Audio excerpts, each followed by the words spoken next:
हजरत दाऊद अलैहिस्सलाम के द्वार में एक गरीब औरत रहती थी। वह थोड़ी सी कमाई से ऊन या कपास ले आती और उसे कत कर बेचती। इसी से वह अपने बच्चों का पालन पोषण बड़े सादे तरीके से करती थी। एक दिन वह बाजार में बैठी ऊन कतर रही थी कि अचानक एक कौवा आया और उसके ऊन का एक हिस्सा उठाकर उड़ गया।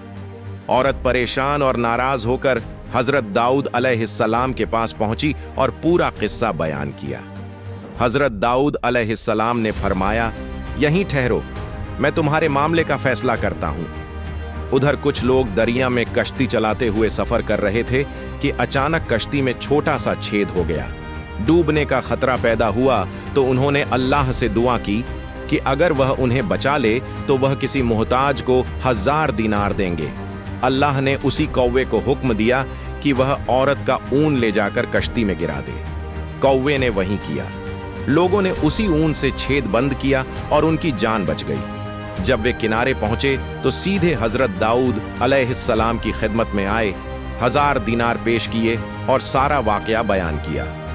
हजरत दाऊद अलैहिस्सलाम ने वह दीनार उस औरत को देकर फरमाया, यह है अल्लाह का अदल और उसकी गहरी हिकमत। यह सुनकर औरत खुशी से रो पड़ी और उसे एहसास हुआ कि अल्लाह से बढ़कर कोई न्याय करने वाला और अपने बंदों का भला चाहने वाला नहीं।